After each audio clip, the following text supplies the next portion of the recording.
Welcome to the Fayoum Oasis. Far out in the middle of the deserts of Egypt, toward Libya, nestled away, emerges a paradise, the Oasis of Fayoum.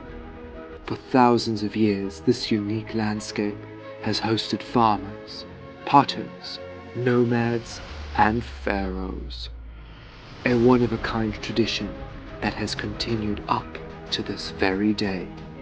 We set out as a group deep into the desert to discover the off-the-beaten track, exploring 4,000-year-old temples protected by ferocious beasts with mysterious underground chambers.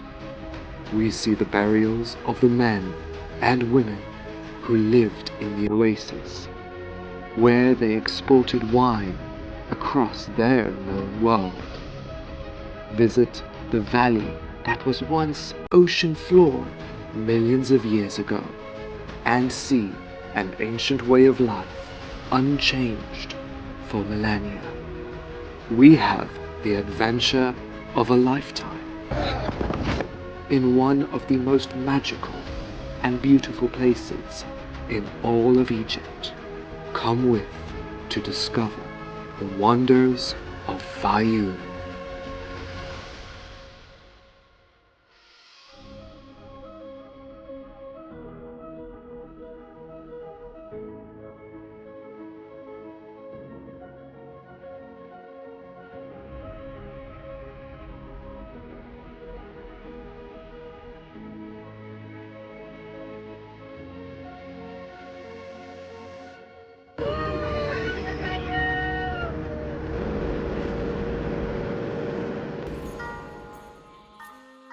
In under 3 hours, setting off from Cairo, we leave the chaos behind.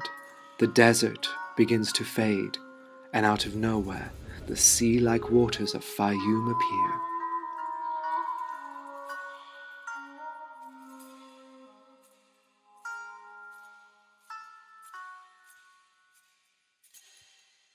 On approach, it feels as if time has stood still here. Farmers near their personal canals, and Riyadh-style villas. What better place for the group to start their writing retreat?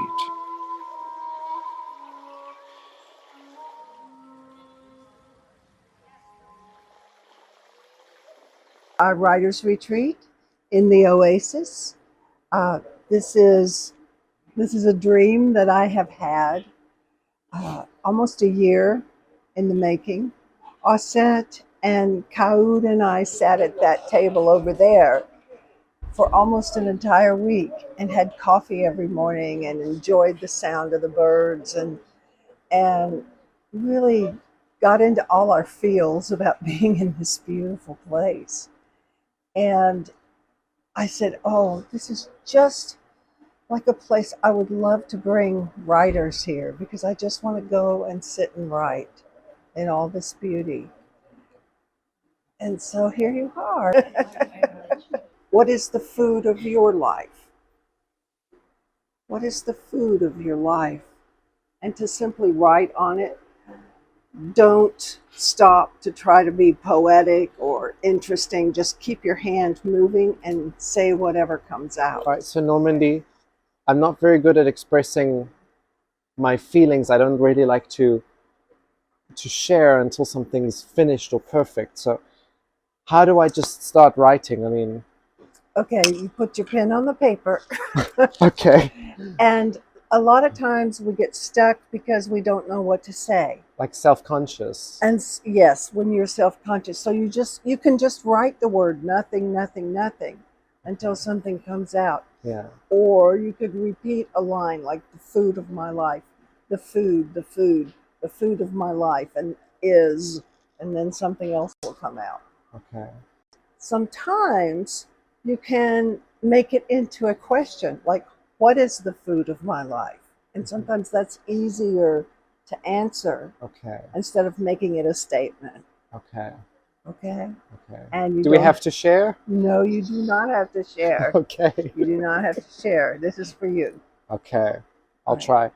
Normandy often encourages self-exploration, something that can be quite personal.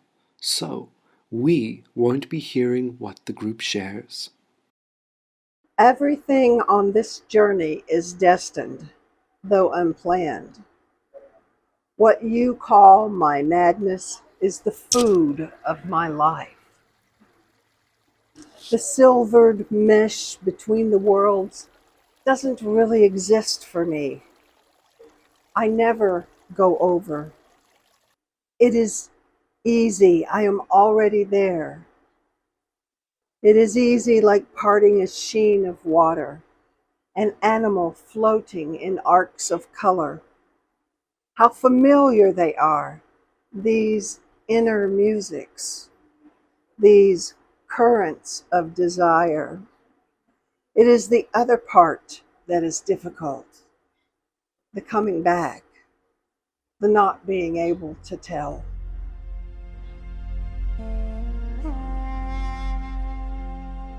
For me, I had a very different idea of a spiritual group. I don't know why. I expected a boring and clouded set of people in a constant meditative state. But boy, was I wrong. Surrounded by all of this natural beauty, I found these people more real and grounded than I expected. A walk through the village takes us to our villa for the next few days. The roughly bricked walls and homes with livestock dotted in their special paddocks, and the vistas from the balcony transports one back in time.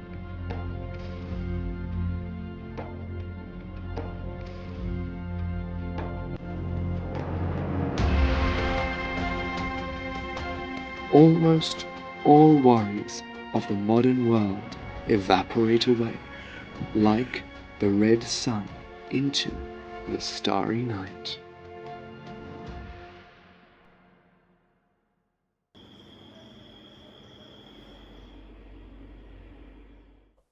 So, we have rented a private villa here in the Fayoum, but being the gentleman that I am, we don't have enough bedrooms, so I've decided, well, that I'm going to sleep on the couch. I mean, a few nights on a couch is not going to kill me, I suppose. So, yeah, this is my bedroom slash everybody else's living room. So, that's not that bad. I think it's lovely. I can open the door. We have a mosquito net, and I can just listen to the sounds of the Fayoum at night. It's lovely. So, if you don't mind, before we get a big day tomorrow of exploring the temples, I'm going to say goodnight. Good night.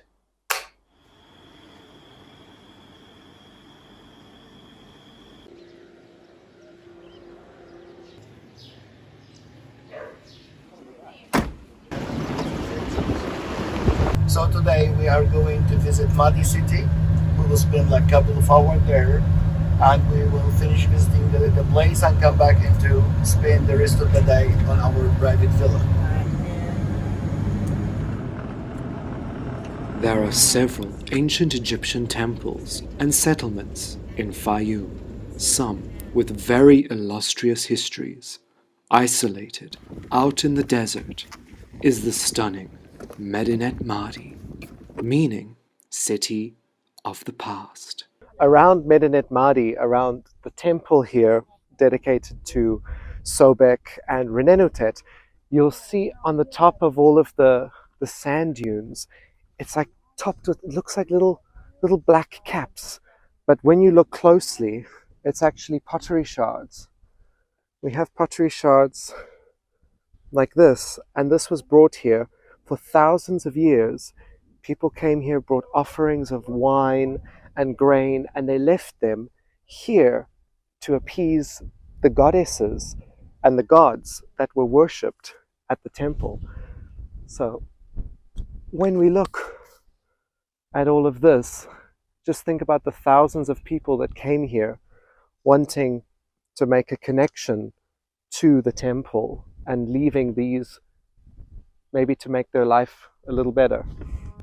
Because the temple and city is so rural, it was supported by the priests and pilgrims coming to make offerings to the gods. The pilgrimage would have led them down the stairs, being greeted by ferocious guardians, the avenue of lion sphinxes. If we venture to the museum in Cairo, more of Medinet Madi's past can be revealed. For you see, pharaohs spanning thousands of years would have housed a group of special women here, women whose role was to pleasure the pharaoh, the harem of the kings. Specially selected women, sometimes handed down from mother to daughter, lived out in Fayoum. These women were always unique and beautiful. They were treated well by the pharaoh, who expected certain entertainment back as gratitude. One pharaoh in particular is well documented for his visits to the harem in Fayoum. This pharaoh built several temples in Fayoum, where he planned to further cultivate the oasis. Pharaoh Amenemhat III.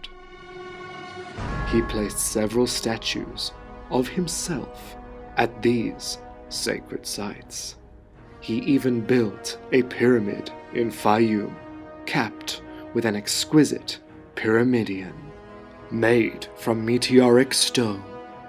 These strange-looking sphinxes were made for Amenemhat and placed in Fayoum, later adapted for several kings, Ramses, Merenptah, and Susanes. Amenemhat inherited a peaceful Egypt after his father had conquered Nubia.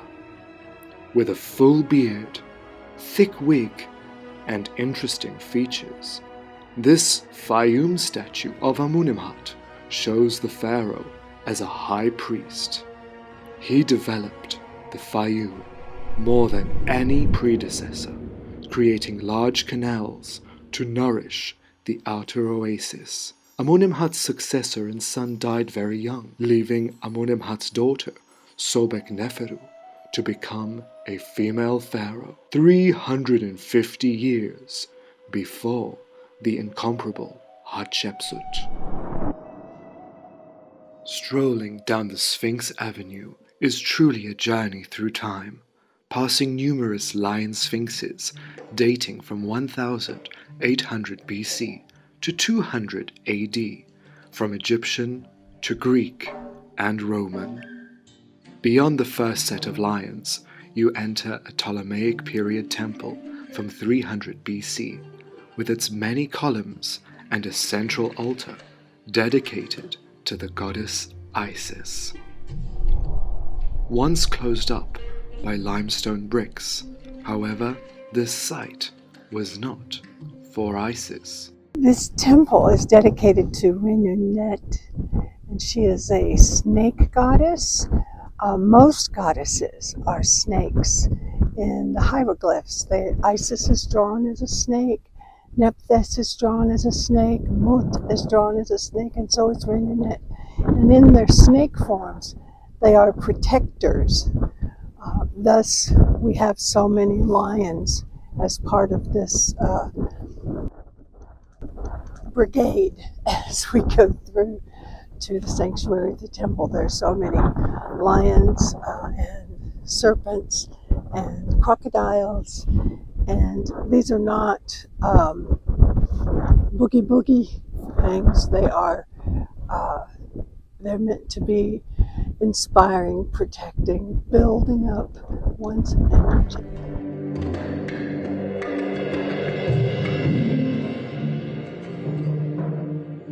Further down the avenue, you enter a small secondary temple in undecorated Old Kingdom style, possibly repurposed as a storage for offerings from pilgrims. Further, two recumbent lions guard the entrance to the pylon of the main temple. Upon entering, the god of writing and wisdom, Thoth, is shown. The inner Middle Kingdom relief shows the goddess of the site, Renenutet, suckling a child on her lap, protected by the vulture neckbit with a pharaoh offering to them.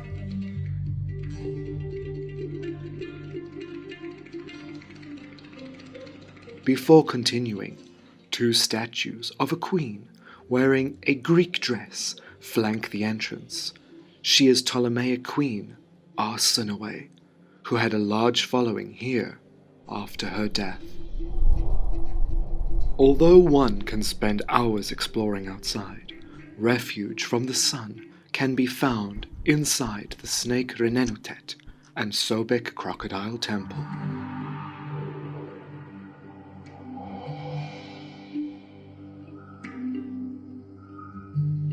This is the temple here at Medinet Madi, which is dedicated to Renenutet and Sobek. What's interesting is, on the columns, we have the name of Amunimhat III, the father of Sobek Neferu. We have a little cartouche of Sobek Neferu over here, which I'll show to you in a second. But this temple has such a vast history, started in the 12th dynasty by Sobek Neferu and her father. But we have a scene inside here of Ramses II. We see Ramses II in the middle, with the god Sobek on the side, the god Anubis on the other side, and they're pouring out these beautiful ankh shapes, which are symbolic for water, holy water, purification water.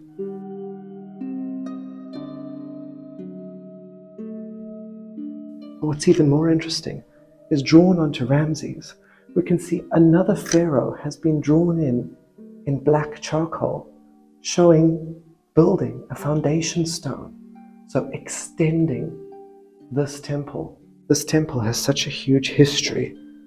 We have Thutmose and Hatshepsut, and this went on all the way into the Roman period. It is absolutely incredible. The expansion of the temple from various kings was to appease Renenutet for a bountiful harvest, and Sobek for the continuation of flowing water. Aset takes a moment to read texts from the temple to the group. As many wish to have offspring of children praying to you, they acquire the blessing of children. Persuading the golden Nile, you lead down an appropriate time upon the land of Egypt as blessing for men. These texts are originally from the reign of Amunimhat. He's shown throughout the small temple, offering and receiving from the two patron gods of Fayoum. While offering, Amunimhat in turn receives 3 chained ankhs from the crocodile-headed god Sobek. At the Cairo Museum, several pristine stela and ostraca from Medinet Madi can be found, showing the protector of the Nile, Sobek.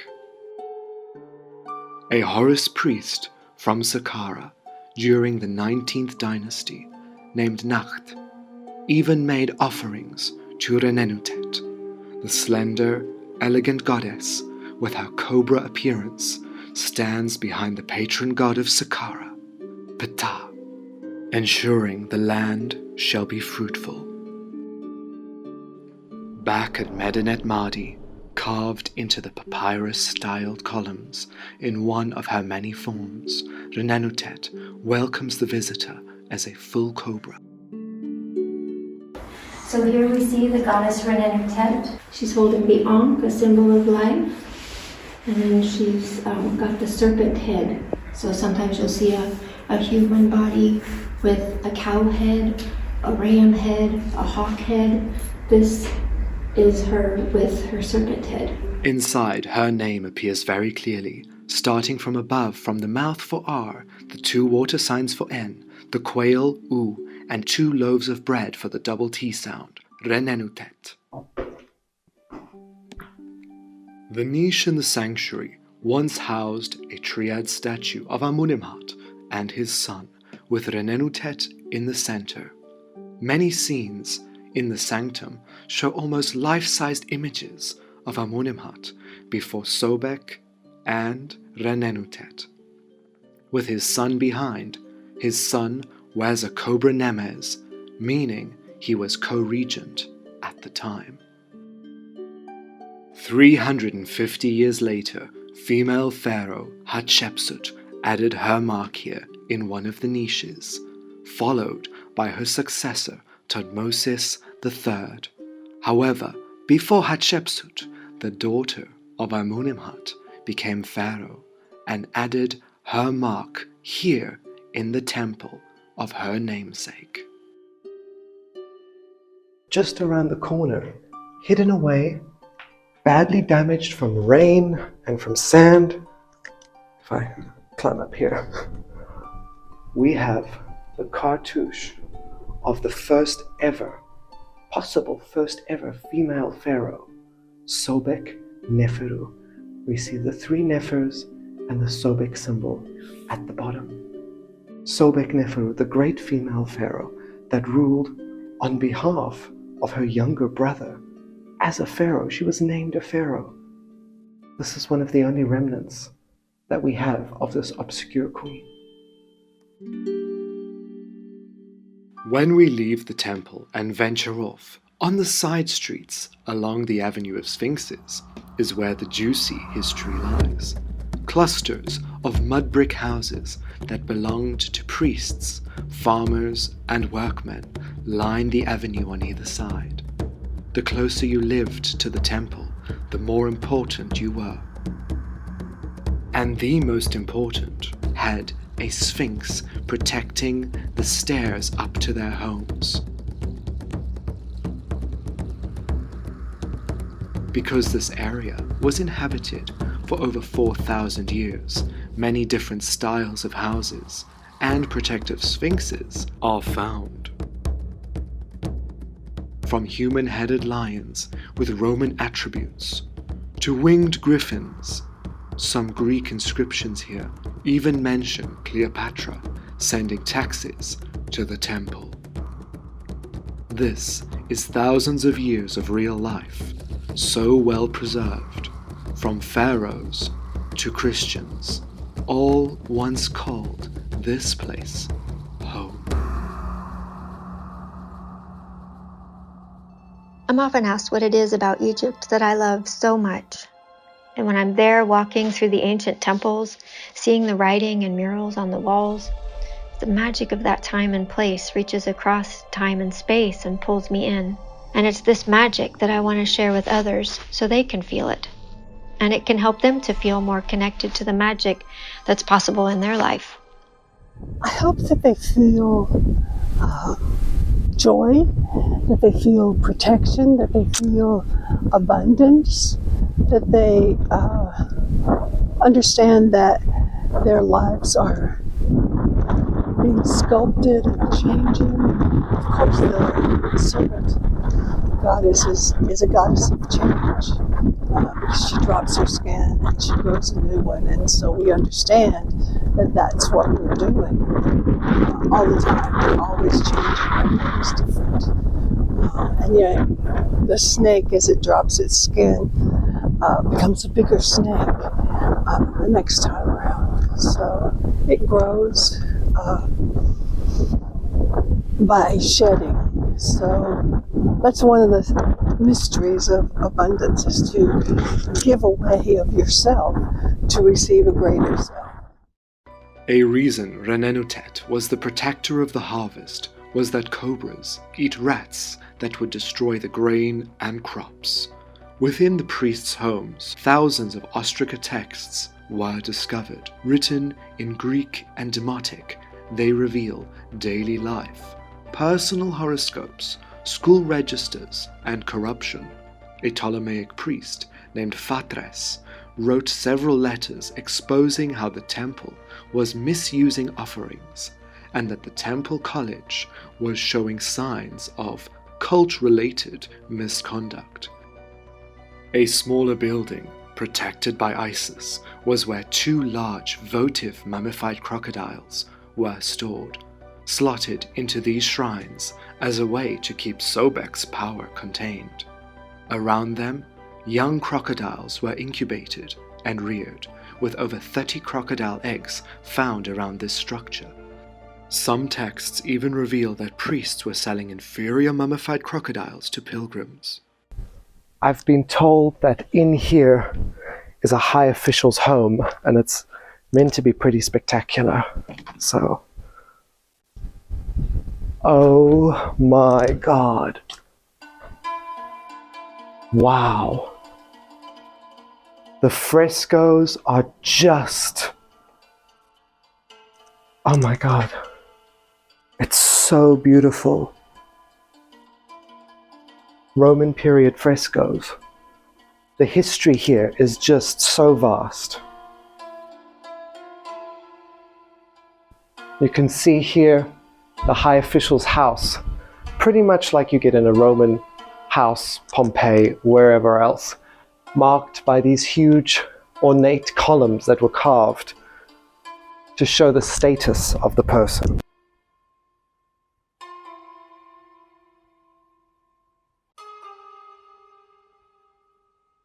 Here I am in nowhere. Where's the middle? Oh my God, look at that. Look. What is that? It's a sandstorm.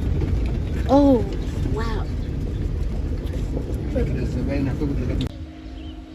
Luckily, back at our Oasis village, surrounded by towering date palms, with the sound of water canals rushing by, the worries of the dry desert are left behind.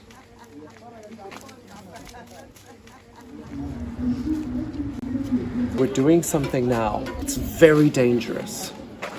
For me, that is. We're going shopping. Our group takes some time to admire the local craft of beautiful handmade ceramics. They're also pretty. It's hard to pick. That's cute.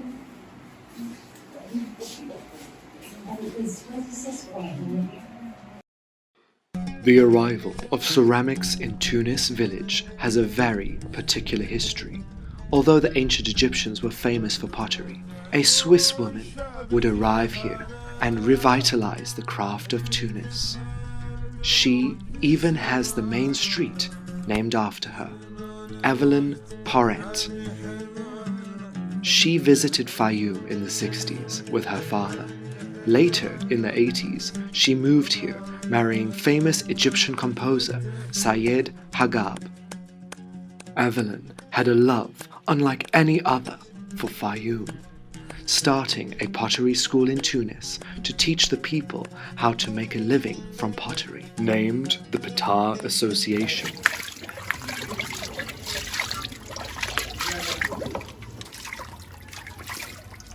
She revived the artistic crafts in Fayoum and helped many families start their businesses and buy homes.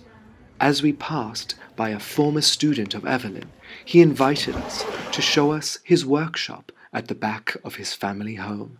He kindly walked us through the process, the glazing and firing of his creations at 1,200 degrees. Yes, you can really feel the heat.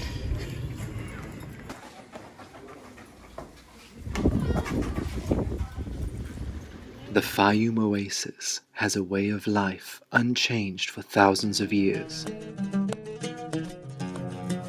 This area, with its fertile soil, created a unique landscape for isolated locals to carve out a profitable living. Back in Cairo, at the Egyptian Museum, are some of the most precious treasures, some more exquisite than those of a pharaoh. Yet these people were not royals. They were humble farmers. Inlaid with precious stones, these types of death masks placed over the mummy indicates a wealthy upper-class person. Dating from the Ptolemaic period, around 200 BC, the mask incorporates Greek and Egyptian traditions, with the form being Egyptian, yet a bowl-cut hairstyle presses through the headcloth.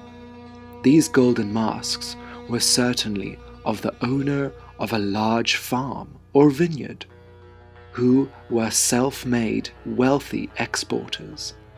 Both men and women of upper crusts had these types of funerary objects covered in gold. A more affordable burial practice comes in the form of these very realistic lime plaster masks. They covered the deceased's face and replicated his features, some of various styles, as unique as the owner. But we get the idea that most of the men sported full beards.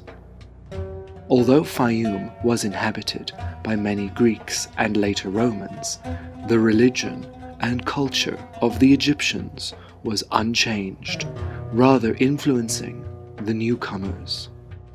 The entire tomb contents now in the Neues Museum in Berlin come from a Fayoum lady named Aline. Aline's tomb is one of few that we know the provenance of, because many mummies are no longer intact due to museums around the world wanting Fayoum artifacts. Discovered in 1829 in Hawara, Fayoum, Aline's tomb contained her mummy, that of her husband and 3 children, and dates from the reign of Roman Emperor Hadrian.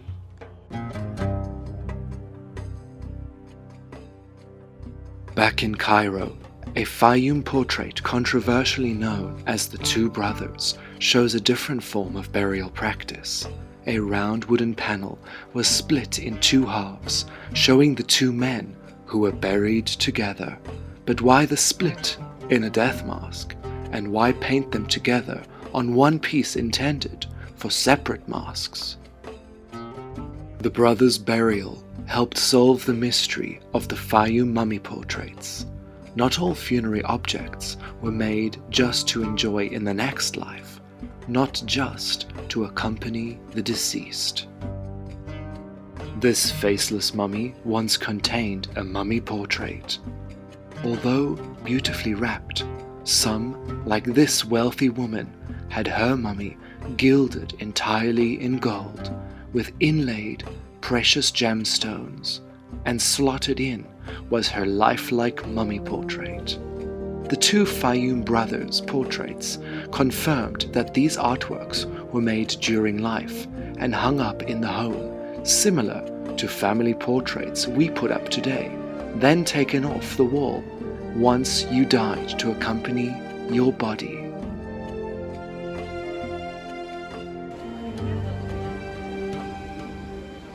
Many museums around the world were in a frenzy for Fayoum portraits in the 1800s. I've come to the Altes Museum in Berlin to see some of the best preserved of these Fayoum portraits.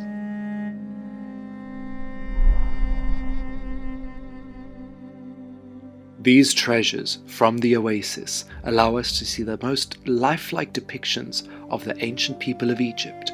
Even though the Greeks had moved to the Fayoum, a DNA study in 2016 between Ptolemaic Fayoum and the native Egyptians were virtually the same and had a 1% impact on the genetics of the Egyptian population. These are mummy portraits from the Fayoum region in Egypt. During the Roman period, the people living out in the Oasis at Fayoum adapted the mummification customs, and they had these portraits painted of themselves, which they would hang in their homes. And once they died, they would be taken down and placed on top of their mummified body. So these are probably some of the most realistic ancient Egyptian death masks that we can actually look at. And they range from children, old people, to even nobles. These portraits show a great leap in technique, painted on wood with pigmented wax, the skill to create one of these from 100 BC. This thin, golden headband was found on the mummy of this wine merchant. The wreath is visible on his own death mask, as well as the brooch to attach his toga. The people of Fayoum were the most revered winemakers in their known world and exported their grape and date wine for a tidy sum.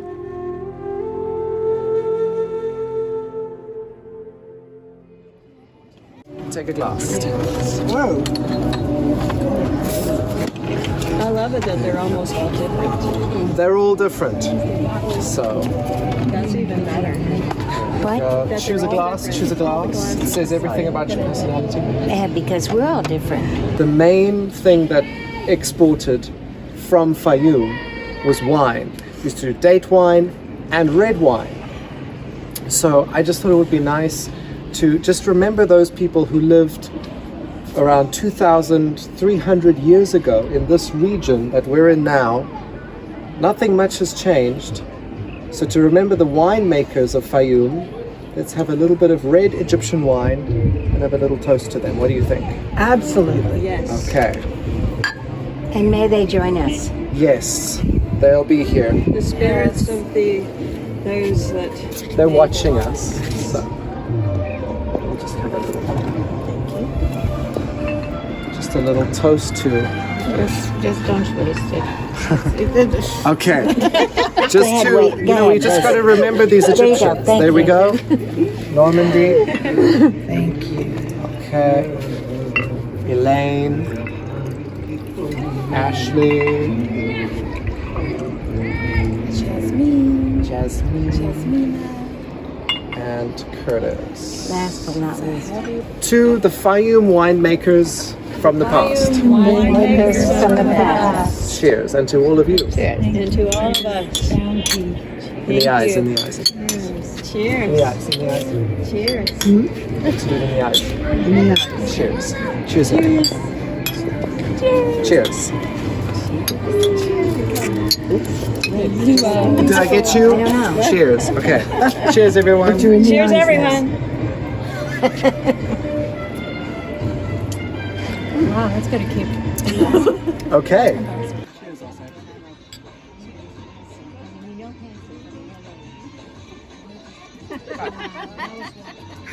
We need the fan.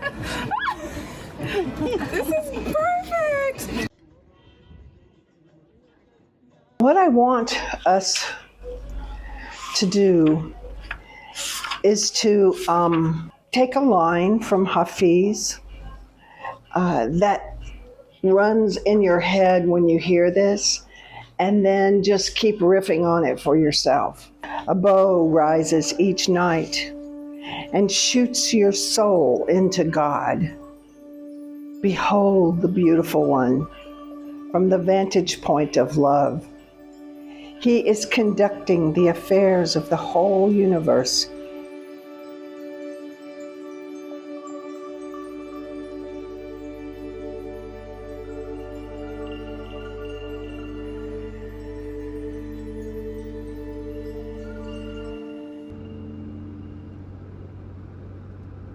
An early morning start to the day to begin our desert safari deep into the expanse of the desert.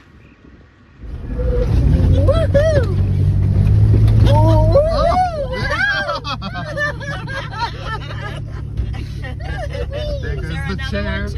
Yep.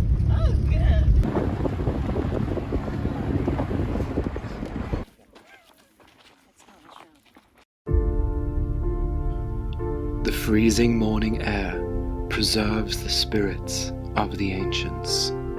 It is so quiet, they could almost speak to you across the divides.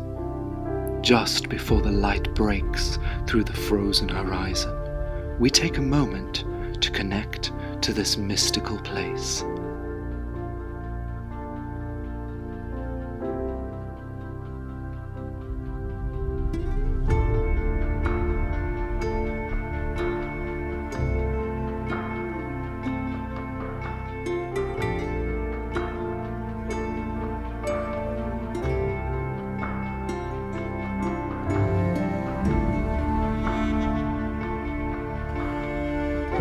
Then, suddenly, the morning is made even more special by the red, rising sun, illuminating this magical place.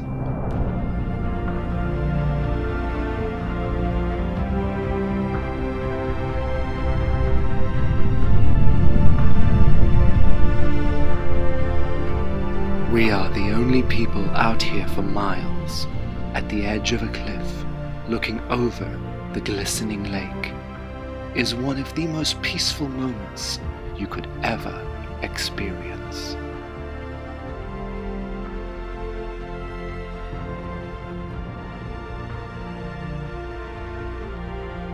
Pour yourself out like a fountain. Flow into the knowledge that what you are seeking finishes often at the start and with ending begins. Every happiness is the child of a separation it did not think it could survive. And Daphne, becoming a laurel, dares you to become wind. Let's go.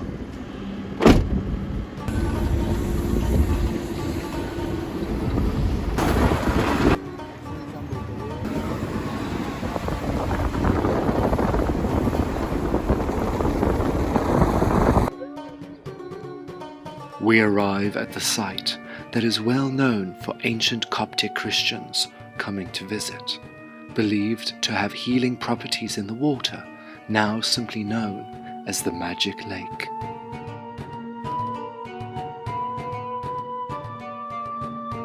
We could not be in a more magical spot as the men set up for breakfast.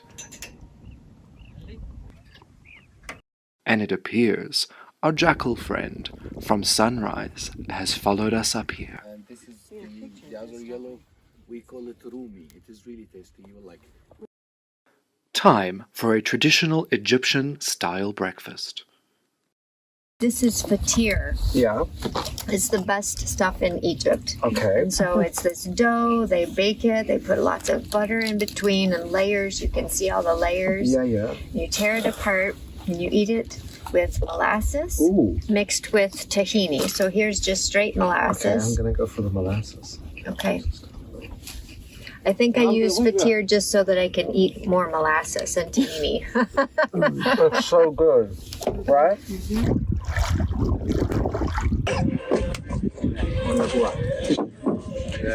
Mind your steps, guys. Realization just hit me. I know, come in, Mary. Just stay in the Ready? middle. Stay in the middle. Bye. Bye. Bye. Bon voyage. Bon voyage.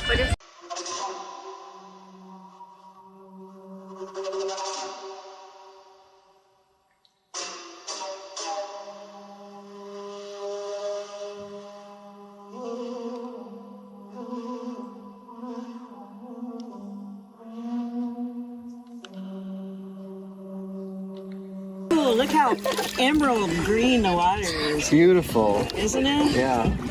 Against the gold of the sand. Oh yeah. Yeah. Isn't this just beautiful, everyone? Yeah.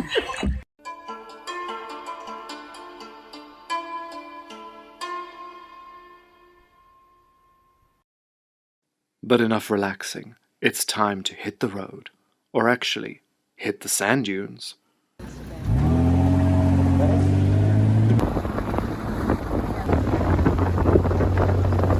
Alright, hold on.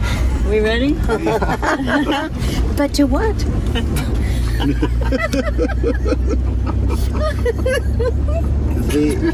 the group of the cheeky car. Yeah.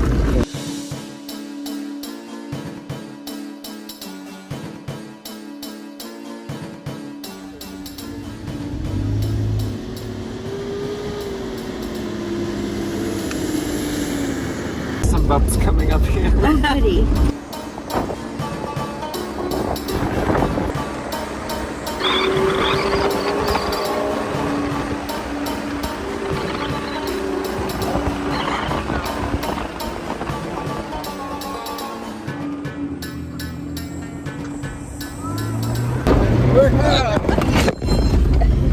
I lost my hat. I think I peed myself.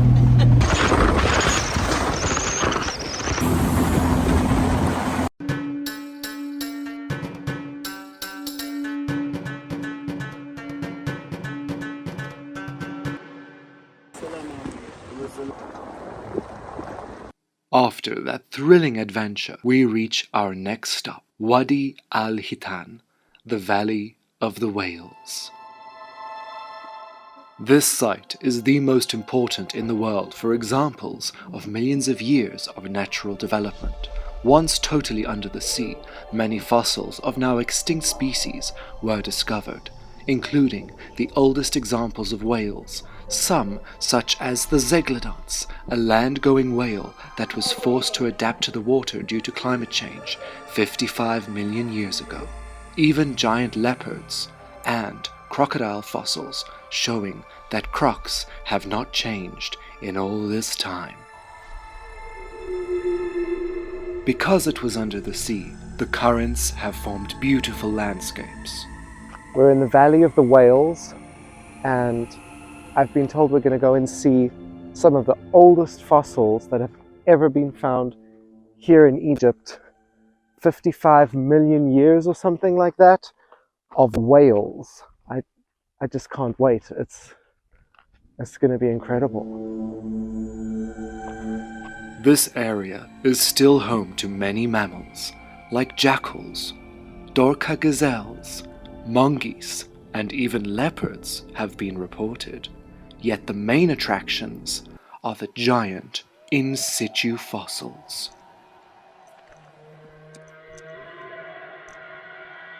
The Valley of the Whales and the deserts in general are places that make me feel like I'm finally in a place that's big enough to hold my spirit as I expand. So much of the time in everyday life and responsibilities, we tend to live small, or at least some confined way that keeps the status quo even if it's not comfortable. But here under the big sky, where the sun shines and the wind blows across the miles and miles of sand, it's a place where you can breathe, and you can breathe and unfold and find a whole new you that feels whole. The last time I entered into the desert, I had tears well up unexpectedly. It was like my soul was so grateful to be given the gift of this wide open space. And that's why I bring my groups here too, so they can breathe and expand and be filled with gratitude, with the gift of spaces to simply just be.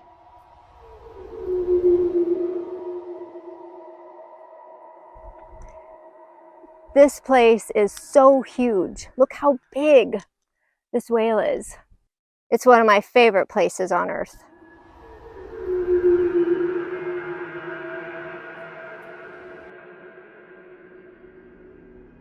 Here we find the fossil remains from 40 million years ago of sharks, swordfish, and stingrays. When the sea dried up, the mammals of the area, like leopards, lived in the naturally eroded caves. And only a few thousand years ago, people inhabited this area. One hill, bearing a resemblance to Jebel Barqa of Sudan, shows signs of pre-dynastic glyphs carved onto the cliff face. Makes you wonder what people will say of us in thousands of years' time.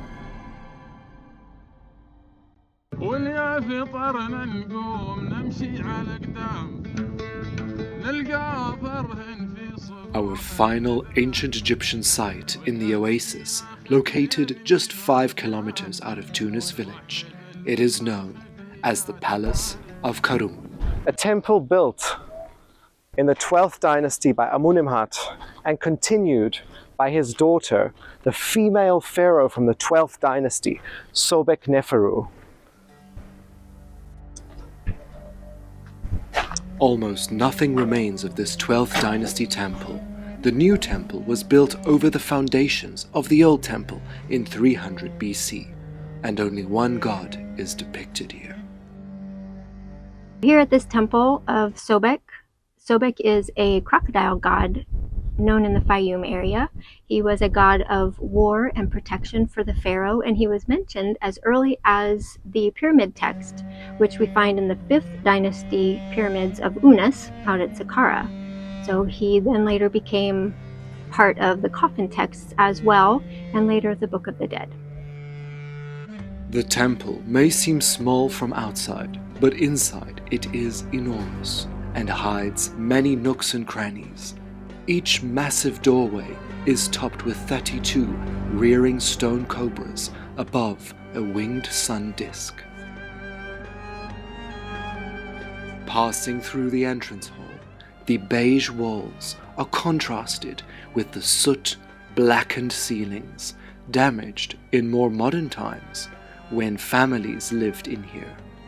To the sides are several small chambers leading off to the side and that turn around corners. While looking for clues, be aware of the bats who have made this their home. We are the intruders.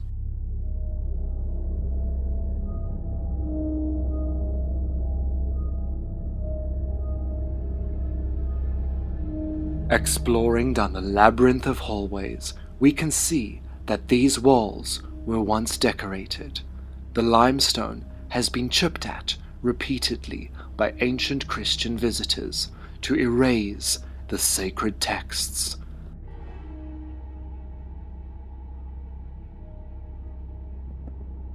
Much of this temple is a mystery, with several pits dug meters down.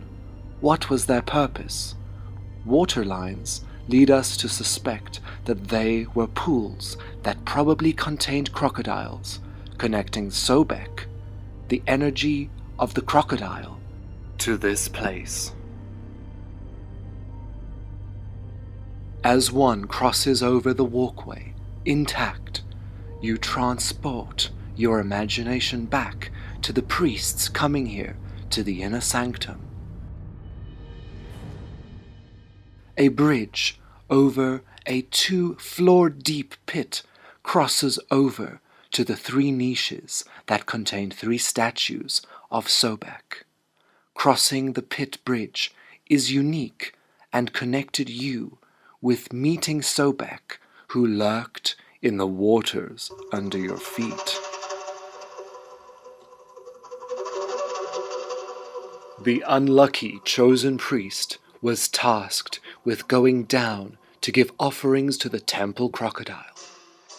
At the entrance are 2 letterbox-type slits where 2 votive baby crocodile mummies were slotted into. But the temple raises more questions than answers. We're not actually sure why they even decided to build a temple to Sobek out here in this arid landscape with only the Fayoum Oasis to provide water.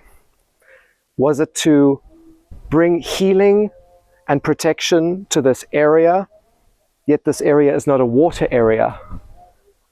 Or was it to invoke the water god, Sobek, the god of the Nile, to direct the Nile to come and make this land fertile? At the Egyptian Museum in Cairo, vivid examples of crocodile worship are on display.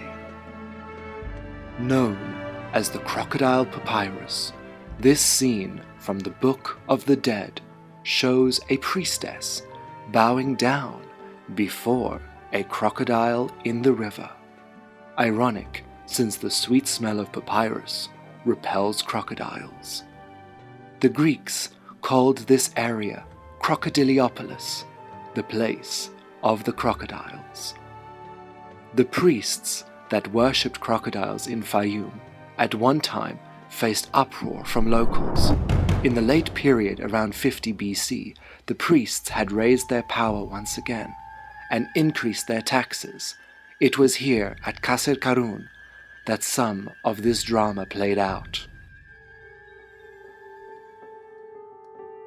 Going up the many flights of stairs, we enter an area once reserved only for priests and royals. And when you come onto the roof of this temple, it's one of the very few temples where the roof is still fully intact. When you walk out here, you can see the settlements around, the Roman baths that were built, the houses where the priests and the farmers from the area that fed this temple would have lived. And I can just imagine when there was the strike happening in the Roman times, well, not exactly Roman, just before Cleopatra died, people coming here complaining to the temple, "Where's our grain?" And the priest, who would have been too scared to go downstairs because he might have been taken out, would have stood up here, spoken to the people, "Your grain is on the way, we're waiting for the taxes, you haven't worshipped the gods justly," making all of these assumptions to the people why they were not receiving their food. Because after all, this temple is dedicated to Sobek. Sobek is the god of the Nile. We're in an oasis in the middle of the desert. Water is very scarce up here. After the death of Cleopatra in 30 BC, Egypt was under Roman rule. Qasr Qarun became a hotspot for Romans posing as Egyptians.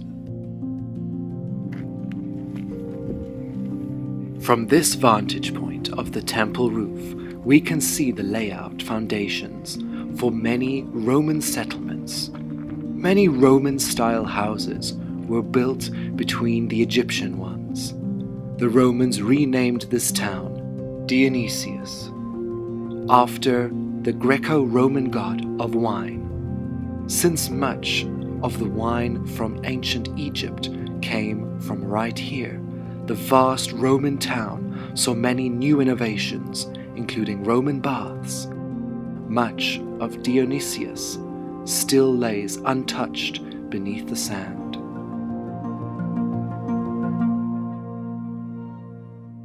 In a room that was once covered, now bathed in sunlight, is the only inscription still remaining. With his human body wearing a feathered skirt, holding a was scepter, appearing with a crocodile head, is Sobek, near a slit for sunlight, connecting him to Ra.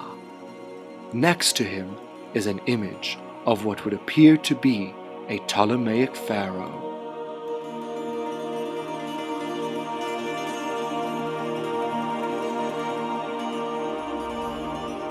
The upper part of the temple is dotted with strange chambers that no one knows the exact functions of. Were these housing for priests, treasury or storage rooms? Or was this where they would mummify the sacred temple crocodiles? One chamber even has a drainage canal with a hole cut in the middle.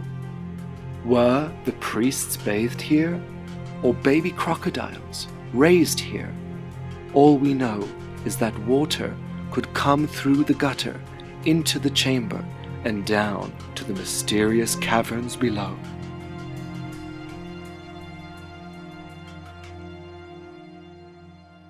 Isn't this temple something wonderful? Yeah. Qasr Qarun, like much of Fayoum, still holds many ancient secrets. This area in the Fayoum was set up by Amenemhat III actually to house his harem. So the harem women would all live here, and it became a big settlement. And at one point, there were even 2 temples here. Both started in the 12th dynasty. So there's such a rich history in the Fayoum, and it's a place that is overlooked so much by people. We have the wine merchants that were here later on. We have the Greco-Roman period. We even have 12th dynasty people coming here and settling in the middle of the desert. Well, in the oasis, if you prefer. But when you come here, you can just feel the history.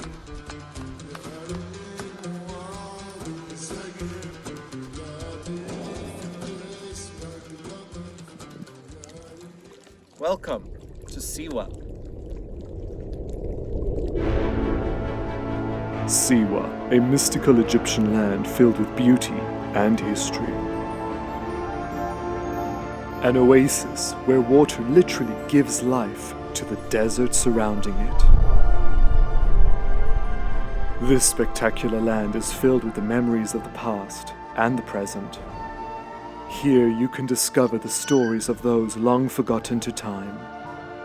Damage it to find the mummy. Filled with thousands of years of history. This is the tomb of Siwa. Life and death. We explore a mountain covered in remains of the past. I think it was complete skeleton here damaged for unknown reason. Amazing view here. Home to those who speak to the gods. And literally walking in the same footsteps as Alexander the Great. We reveal what decimated these now ancient abandoned towns.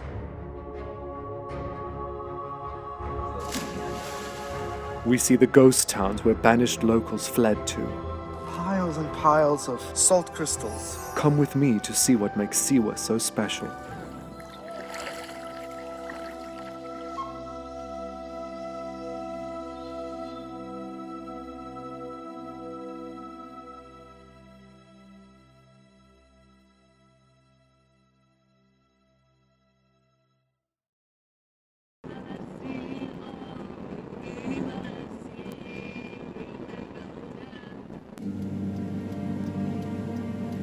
Starting our journey from Cairo, it is a 10-hour drive to reach Siwa. As we pass through Egypt's western desert on the border with Libya, we arrive in a lush, green, fertile oasis, Siwa.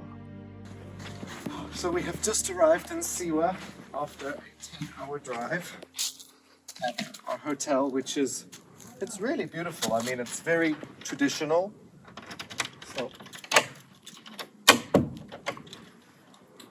come on in. Don't have that much time to show you around because we want to go and catch the sunset. Oh, this is really nice. I really like this. It's very traditional. I mean, we still have the reeds for the ceiling, mud on the wall. Yeah. It's so beautiful out here. And I mean, we have this view, which you can't beat. I really like it. So I like the design. It's like mud brick, but specific kind of mud bricks. In Siwa, they use it for thousands of years. It's, if you test it, it have like salt in it. So I love the location and very well. We're looking at this mountain, so we can feel ancient Egypt in such a place because same constructions they used since thousands of years. I'm so happy to be here.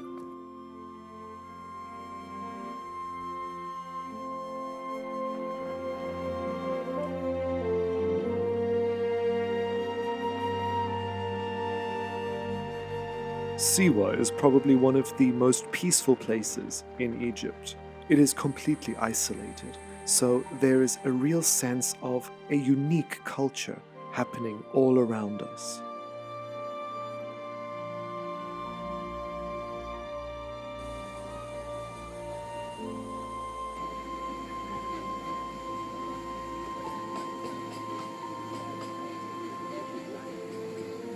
People have been coming here for thousands of years, and I cannot think of a better way to start our adventure than here at Siwa Lake.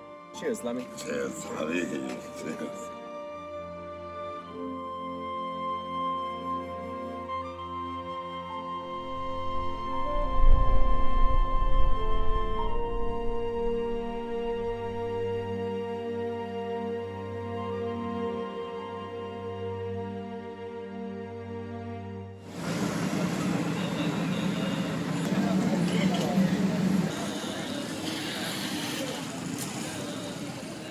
Siwa is a small bustling village where the living are alongside the dead.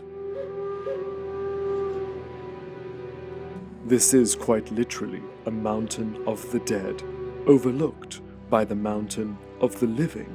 People of this area were buried throughout this mountain for almost 1,000 years, from around 700 BC. Every inch of this mountain is covered in tombs. Explorers did come here in the 1800s, yet the majority of the tombs were only discovered in the 1940s.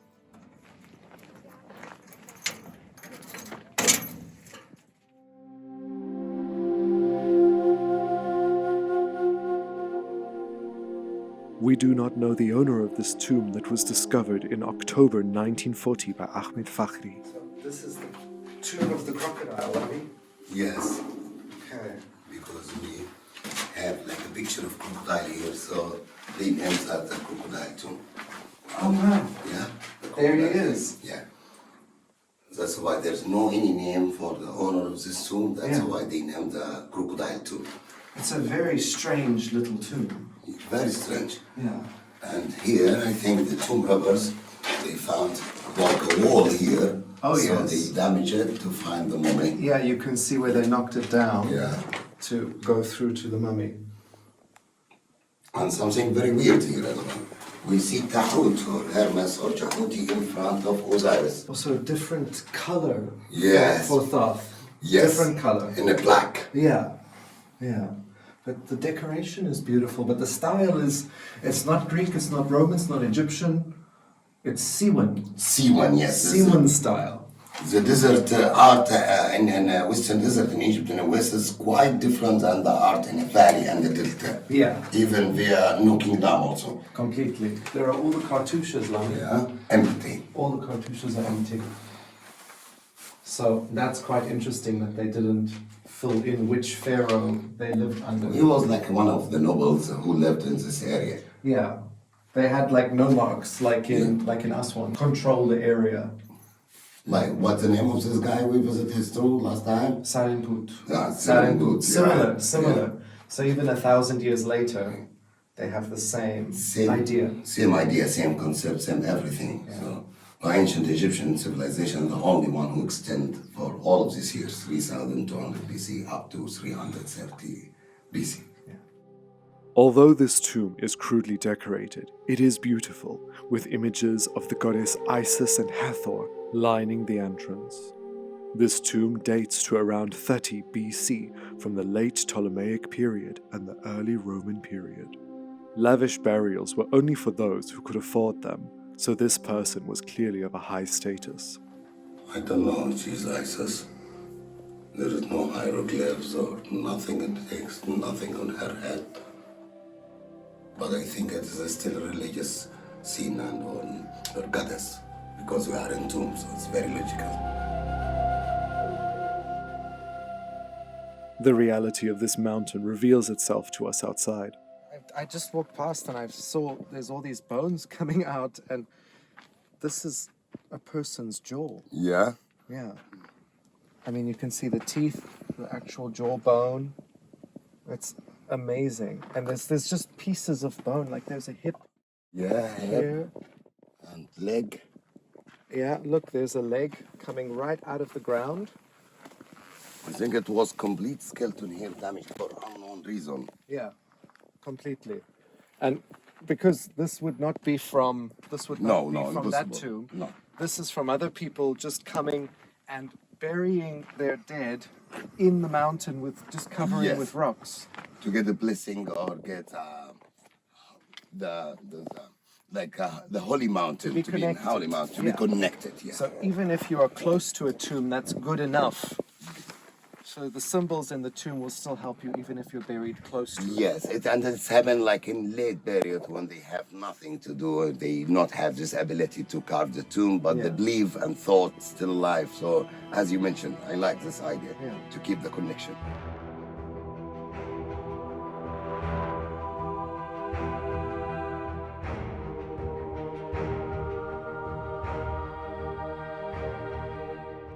The ancient people living in Siwa had their own set of rules.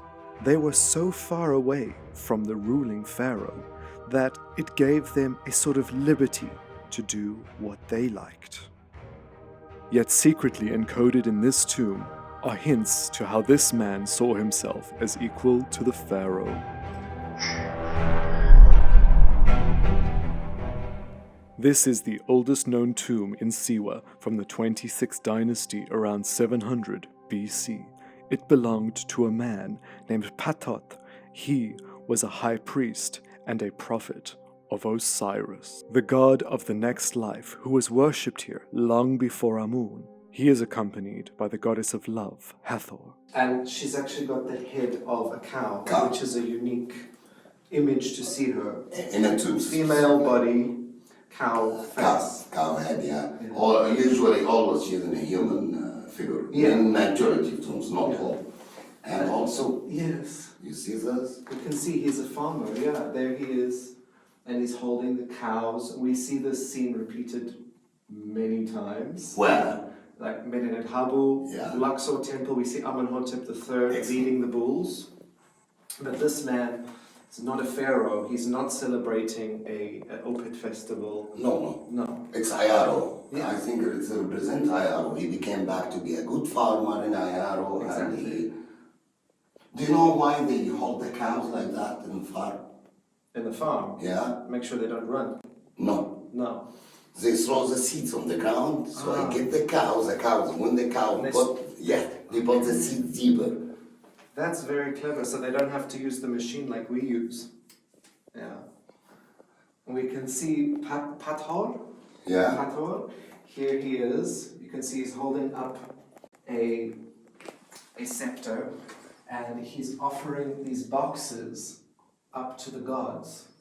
So we see this scene even at Abu Simbel, where we see Ramses II with the scepter holding it up with these boxes, offering them to Amun. Yes, and all are repeated, and also we can read an offering to Osiris of life. Yeah. So we call that funeral phrases. Yes. Must be inside the tomb. Yes. And the majority of it start with Hetep Dinasu. But it's interesting that we're seeing these kinds of scenes in a tomb for a noble person, because these types of images, this is a royal imagery, so the Siwans are adopting. They are adopting, and also in late period of Egyptian history, they break the law of everything. Yes. And also the ruler here, or nobles here, they feel kind of liberty because they are far from the pharaoh. Very so they consider them like little pharaohs in a desert. It took us 10 hours to get here. Yeah, imagine on a chariot. 10 hours and 140 kilometers speed. Yeah. The eeriest part is that the prophet of Osiris is still laid to rest in his tomb. He was mummified with his arms crossed in the Osiris pose, usually reserved for the pharaoh. Pathor and his family were buried in this lavish tomb. To the side are 3 burial chambers, each reserved for a member of his family. It is uncertain whether people would come into this tomb to leave offerings, but this offering table was found inside.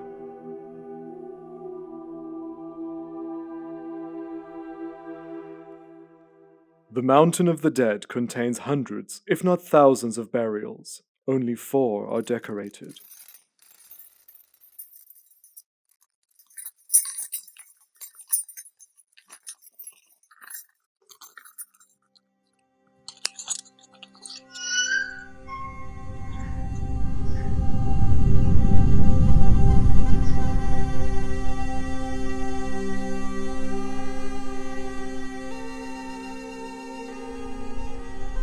This tomb is definitely more important than the other. Yes. It's longer.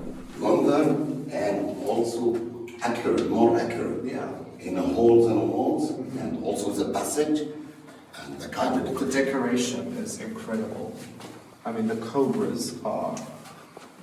these are just stunning. Just these cobras, but it's like a little touch, but give the tomb like a taste. You can enjoy it, even it's not have that much of decoration, but the cobra made it. It's more than enough security. Yes, more than enough security. 3, 4, 5, 6, 7, 8, 9, 10, 11, 12, 13, 14, 15, 16, 17, 18, 19, 20, 21. 21 cobras. Yeah. And the glyphs are, it's so different, but it's really beautiful. Read the Cortes. So we have Lord Horus, son of Osiris. Yes, Horus Sa-Uzir. Horus Sa-Uzir. Yeah, that's incredible. And the other side also we have. Yes. We have the beautiful Isis Hathor. She is the wife of Osiris, and this tomb owner gets her name from this goddess. You can see here life from Osiris, Hathor, and then Mesu Iset, Mesiset, and that determinative is clearly the lady's name. Why you read like that? Oh, well, we know because the birds are looking that way, right? Yeah, this is a stupid question from me to ask you same questions, but something very easy with you. I'm stupid, sorry. This tomb dates to around 300 BC, just as the Ptolemaic period started, around the time Alexander the Great was in Egypt.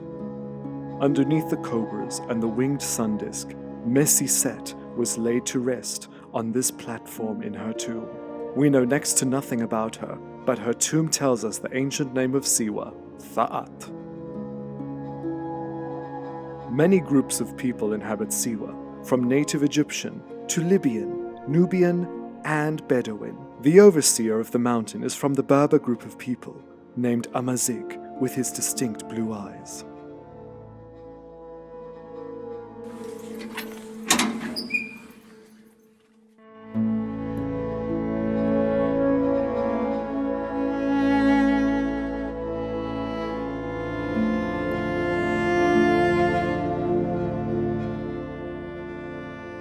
Protected by the goddess Mut above, this is one of the most beautiful tombs discovered in 1940 in Siwa.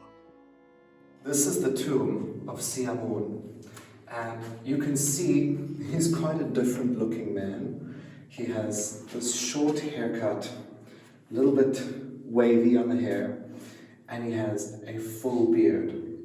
And this is quite an interesting scene to see an ancient Egyptian depicted like this. But the people here in Siwa were an interesting mix, especially at this time, of Greek, Roman, and Egyptian. So it's really interesting, and I've been waiting for so long to come and see Siamun, and here he is. His name means the man of Amun. He lived in Siwa around 300 BC, during the time when Alexander the Great was here.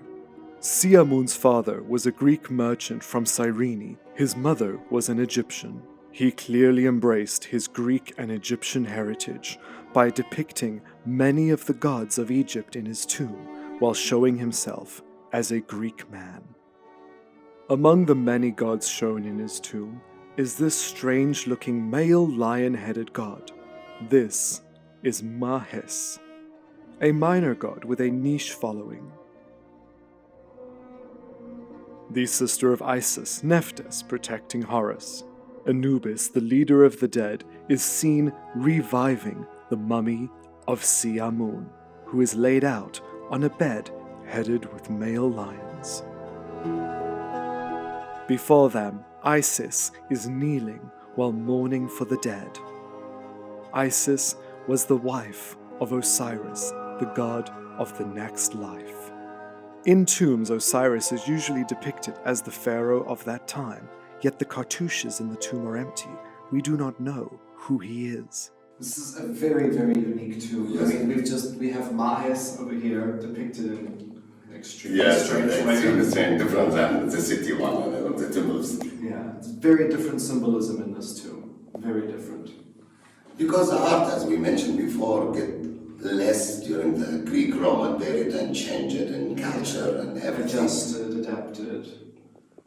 Also, I want to speak about the roof, almost inside the ceilings, inside temples. I didn't even look up yet. Well, it's full of vultures and falcons and stars. Beautiful. Yes. Yeah. Because the ceiling itself represents the sky. Yeah. So sky has a blue color, so some tombs we have like Ramses the First, Yes. blue color. The sky has stars, the sky has birds. Yes. And the stars are the ancestors. Yes. So it's all symbols. All symbolic, but I wanted to speak about vulture. The vulture, Yes. now, the vulture have no such respect like the ancient time. Very like a dirty bird now. Yes, they're nasty and take that, the animals not good. Yeah. But the ancient Egyptians, they have different vision to the vulture. Okay. Clean the environment. Yes. After the war, you eat the dead bodies. Yeah. So the bacteria not increase to hurt the people. So they consider the vulture symbol to get us mood. Yes. So when we see that in roofs, temples or tombs, as one day if this place come dirty, it's come to clean it up, and this place are clean, their place are purified. Literally, yeah. It literally means that as you walk under here, you're being purified. Yeah, excellent. You got the point. Yeah. Yeah. It's so interesting, and they have the vulture and the falcon. I've never seen them do both. So this is so unique. So unique. I love that. Thank you to recommend this tomb to come. Thank you. Really, I love it. What I really love is the purification happening in this tomb. We have the tree goddess here. You can see the beautiful branches coming out with these little green leaves. The green is so bright. But she's pouring out this jug, and coming out of the jug is the water. But in the water you can see the Ankh sign, literally showing that the water is giving life.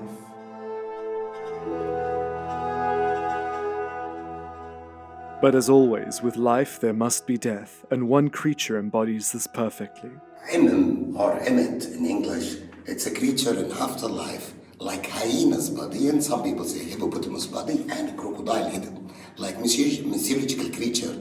It tries to eat you if you are guilty. We find this concept in all religion. So before you make the people fall in sin, you have to terrifying them, to have to make them scared to not make sin or mistakes. So Emem, I love it because Emem can stop the guilty to stop to do sex. And also Siamon here, he tried to keep calm, to allow to him to cross and meet Osiris at the end of the sea. Siamun held no religious or official titles. He was a wealthy landowner who produced wine and dates to be exported to their known world. His wife is shown in the tomb. She was an Egyptian woman. Siamun also had 2 children. He is shown in the tomb with both of his sons. Several mummies were found in this tomb, although all the personal belongings and treasures were raided in antiquity. This tomb has to be the most beautiful tomb in Egypt's western desert.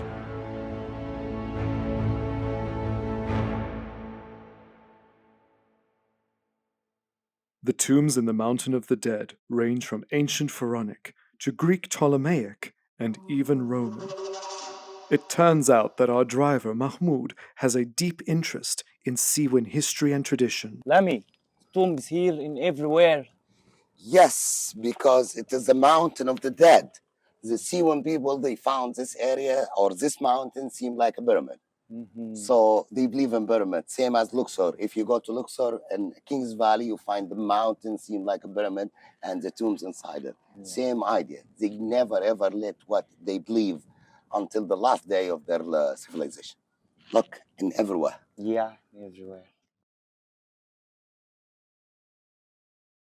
You've been to Siwa before, right? Yeah. Yeah.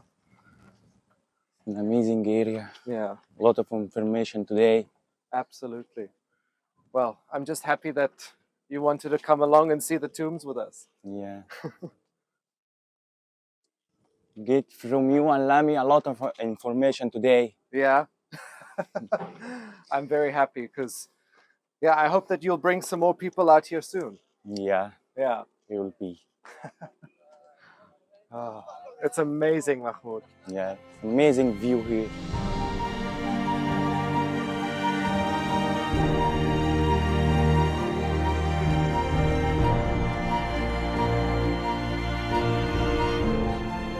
it's so incredible to be at the top of the mountain, because here you can really see ancient tombs with the modern houses. Yeah.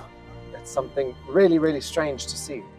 Yeah, it's very strange to see because in Kings Valley we don't see anything there. It's isolated area. No. So the life and death. All in one.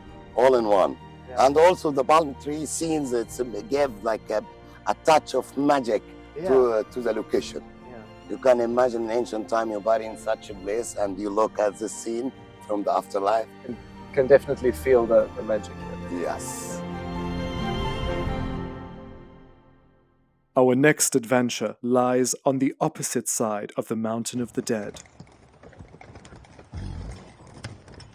We are passing along the same scenery that was seen by one of history's most incredible people, and one of the people that I find extremely fascinating. This is the Oracle Temple of Amun. Built around 700 BC by Greek mercenaries who settled here in Siwa.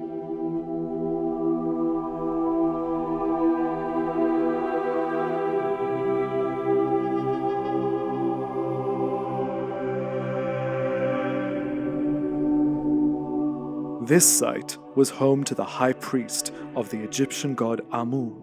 This is where he would receive divine messages, and this is where one of history's most notable men visited. I'm literally walking in the same footsteps as Alexander the Great, up these steps. I'm going to take you in to the Amun temple where Alexander received his message from the oracle. The legend goes that Alexander followed a flock of birds across the desert to reach the Oasis of Siwa. Alexander arrived at the temple and was permitted to enter. He went to the inner sanctuary, where he came face to face with the god Amun. We do not know the exact conversation that took place, but Alexander spoke to the statue. Of course, the statue did not speak back. He was spoken to by the oracle, who is hiding above. Speaking from the window as the god, the oracle said that Alexander was the son of Amun. Now, there are several theories about which room the oracle was in. One theory is that he was in the side chamber and climbed up the stairs and spoke through the window, which looked down upon the statue of Amun in the central room. Another theory is the well on the left side where the oracle could enter. Interestingly, this also has a passage going under the temple. From this well, he probably could speak up and the sound would reverberate through holes in the floor. In this area, Alexander the Great came around 331 BC to have like the oracle to be the son of Emir-Ra, the general god in Egypt or king of gods. And I think Alexander the Great, he did that because he wanted to improve to the Egyptians and to all the world. He is not only human, he's a son of God. So it will help him later when he make his empire, and it will help also his mission in Egypt to control them like the native pharaohs, sons of the gods. Almost all images in this temple have been erased, but here we can see the god Amun with his feathered crown, with his wife Mut behind. Amun is one of Egypt's first creator gods. He was the king of the gods. He was seen as equal to the Greek Zeus when this temple was first created. Alexander originally arrived in Egypt to defeat the invading Persians, who were his rivals. However, once they were out, because of the good ties between Egypt and Greece, Alexander was welcomed as the succeeding pharaoh. The temple itself is surrounded by an ancient village called Agurmi. This is a fascinating site with a mix of Greek and Egyptian history. The temple is built right at the edge of the village on a cliff. The priests of this temple taunted many foreigners to try and conquer it. Each failed, including the great army of Cambyses. A myth suggests that this site was founded by a priestess who was banished from Thebes.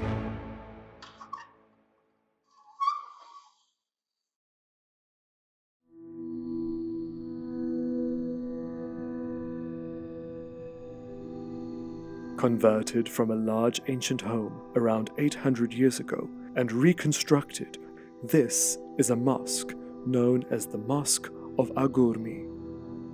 Although recently restored, this still displays how the ancient people would have lived.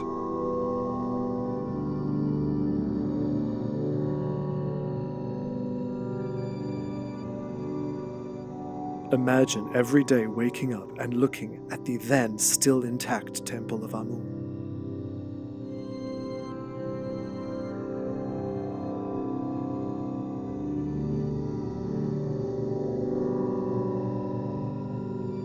This ruined temple was built around 3,400 years ago in Egypt's 30th dynasty, the last native ruling pharaohs of Egypt, built by Pharaoh Nectanebo.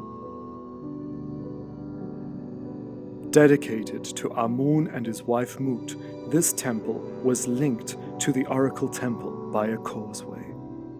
Much of the blue color still remains from this temple. The top shows a man named Wen Amun. He was the original commissioner of this temple. He was a Libyan man who was the overseer and eventual ruler of Siwa. The lower registers show Pharaoh Nectanebo along with the gods. Here he is seen alongside the mother goddess Mut. Atum, Sekhmet, and Geb are also present. Although much of this temple was destroyed in antiquity, much of it was still standing until 1811, when a terrible earthquake hit Siwa and the majority of the temple collapsed. The vulture goddess still visible on the collapsed ceiling at Umm Ubayda temple.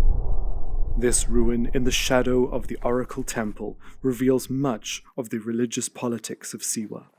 You can see Nekbet. Yes, the wings of Nekbet. Yeah. So this was once the ceiling, these Yes, blocks. yes, ceiling, excellent, Yeah. it's a ceiling.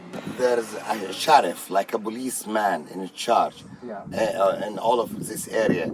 He want to build a police station. Yeah. And instead to do effort and buy blocks, so he came and dismantled the temple to build the police station. No way. Read about it, I'm sure what I'm telling you. Back then, the people, they don't know the value of it. Only for them, it is something mystery or they can't understand it from the past, and so they don't give any attention or respect to it. But even the ancient Egyptians, they recycle things. We see that sometimes they take the blocks, it's upside down, it's not... We saw that menu in Habu Temple, sorry, in Luxor. Yes, in Luxor, in Khunsu Temple. Yes. Yes. Upside down pieces. So this recycling, it's nothing new. Nothing new. The Siwa Oasis is in fact below sea level, which is why hundreds of natural springs surround the area. The underground water rising in this natural spring is known as Cleopatra's Bath.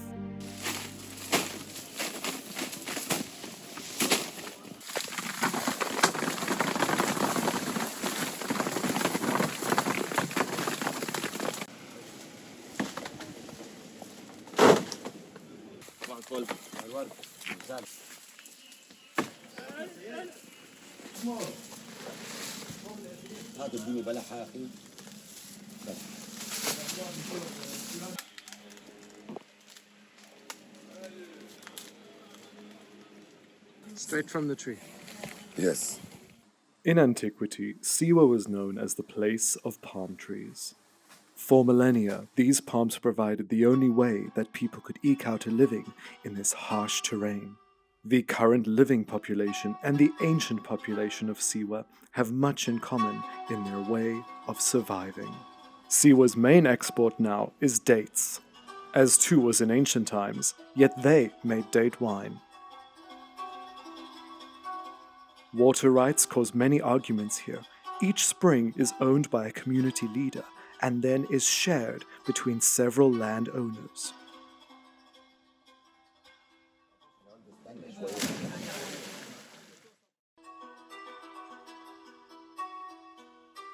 I feel like I'm in a movie passing through Siwa's market, surrounded with the beautiful sights and colors, as well as the ancient mud brick walls.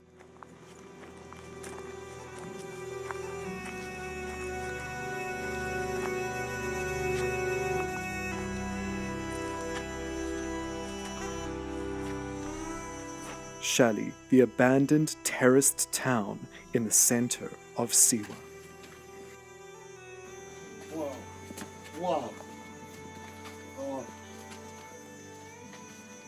Although the origins of Shali are from ancient times, most of it was built in the 13th century to protect the inhabitants of Siwa from Bedouin attacks.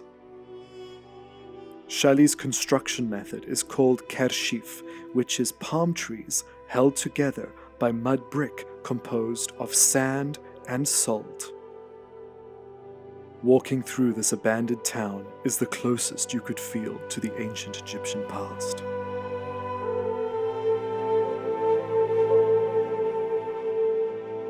Far in the distance is the sister mountain to the Mountain of the Dead, yet inside this mountain are Roman tombs, completely undecorated.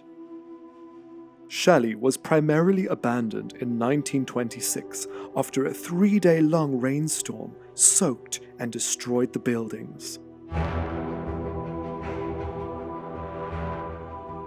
And then, unfortunately, in 1936, another huge rainstorm swept through Siwa, ravaging Shali.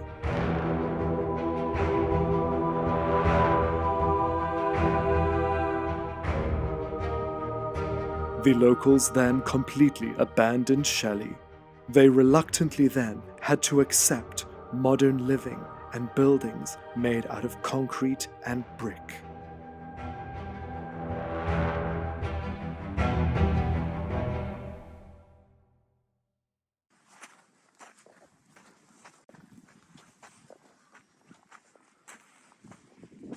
While driving along another mountain outside of Siwa, Lami and I saw some strange things that we wanted to see closer.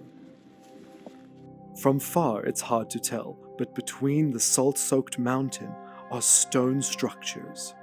Naturally, curiosity gets the better of us.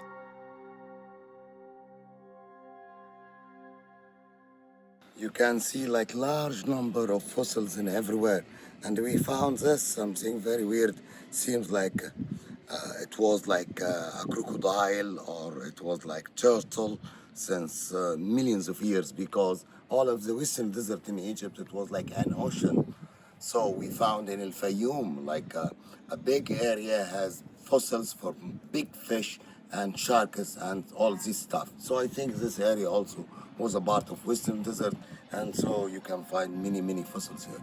Life since millions of years. On the mountain face, these fossils shine bright in the sun. The stone structures are not tombs. They are, however, fortresses as such, built by the Bedouin to protect them from the elements.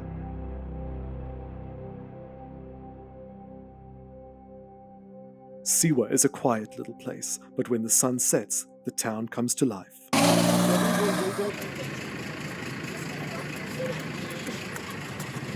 What you have just seen is extremely rare, as the local women of Siwa are usually completely veiled. Olives are another export of Siwa.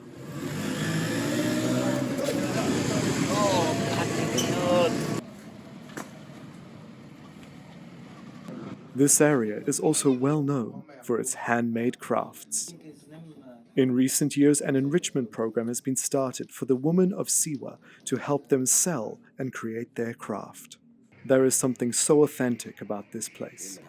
Yeah. Like all the patterns that they stitch. Yeah, something real, something coming from hard effort, not Chinese, coming from the nature. Exactly. And also other thing I like it, no pressure at all.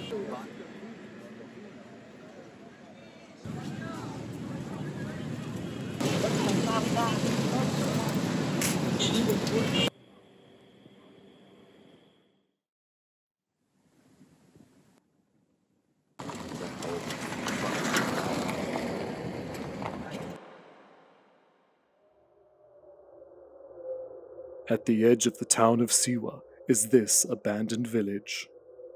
These mud brick houses, scattered between Roman tombs, could reveal clues about the outcasts of the city that lived here. Nothing. Yeah, you can even see, look, there's a line running through with the chisel marks. Another one here. You look at the jackal. The jackals, There's maybe jackal inside prints. now. Yeah, look. This is a deep tomb. Yeah. Yeah. The entire mountain there was this. Yes, these also little from the tombs. other side. These were not only used as tombs, they were also used as hideouts for men that were outcast from the main village of Siwa. But what did these men do to banish them from society? There is an old Bedouin man 5 years ago. He told me a story about the Bedouin communities in certain area in Western Desert. Yeah. So they punish the man who make anything bad to live in a mountain. Okay. So many, Like something like this. something like this. So and they even look at the houses, not enough for one family. I think it's for one person. Maybe something like that. Yeah. So they punish them to sending them to the mountain, not live with the community down there. So many of them for a long time they live together only men community. Yeah. So they start to have like homosexuality because they don't have their wives, they don't have their families, like that. They're forced out of community. Forced out because there is no jail, no organization can put them in jail. So the punishment like that. Yeah. You did something bad, get out of here. So it's oral story, and I don't know if it is real or not, but it's something very, very interesting. Yeah. To punish the people, to keep them away from their families. And it can make sense as well as to why such a small little village like this is completely abandoned. Yeah. It's not like the Shali that we see Yeah. inside main Siwa city. This is out of the Yes, city. out of the city, yes. So, So it's one of the most interesting stories. I like it yeah. about the Western Desert. Whatever it is true, no. It's interesting. Interesting. An Egyptologist named Ahmed Fakhri had studied the people of Siwa and the monuments for 30 years. He documented that relationships between Siwan men were not uncommon up until the year 1928. Ahmed Fakhri also writes that in the 70s, single men were sent out of the village at night to protect the women. This sparked up the traditions from the past between men, though it's changed again. Western Desert in Egypt, it's like represent like 45% from the area in Egypt. It's large and massive land. So all of this area had many oases and have communities in ancient time, New Kingdom, Old Kingdom. And there's 5 branches of River Nile, plus the spring. Water wasn't everywhere. So the main harvest, main economy to these villages in Western Desert, it was grapes, to farm grapes to make a wine. And it was until the Abbasid time, one of the Arabic empires.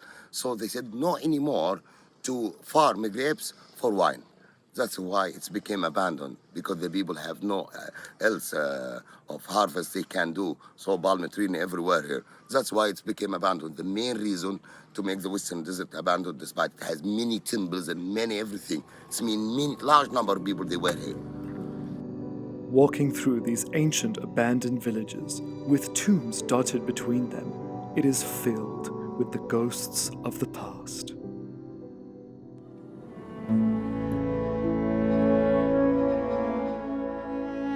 This is what Siwa is famous for, these beautiful lakes, although you do not want to drink from one of them, as the salt concentration in them is some of the highest in the world.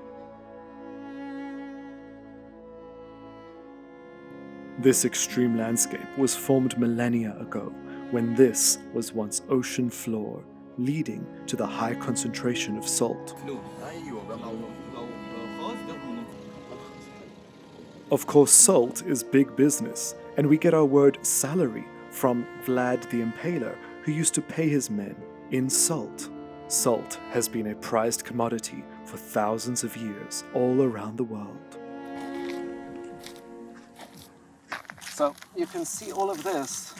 This is all coming from the salt lakes here at Siwa. It's just these piles and piles of salt crystals, pure salt. This is the main export, apart from dates and olive oil, is salt, obviously coming from Siwa. So I believe that there's something special that we're gonna do in a salt lake. So I'm excited to give it a try.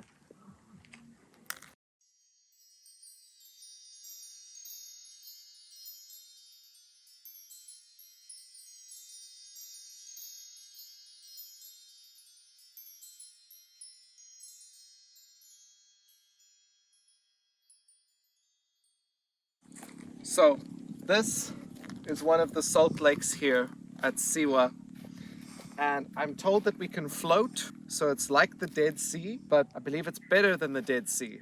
I'm very, very interested to see how this goes. Okay, thank you. All right. I'm not feeling any floating. No? No? All right. Just. Oh wow!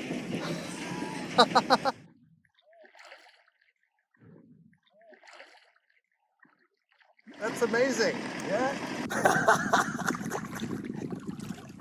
Ah, completely just floating. Just floating, look.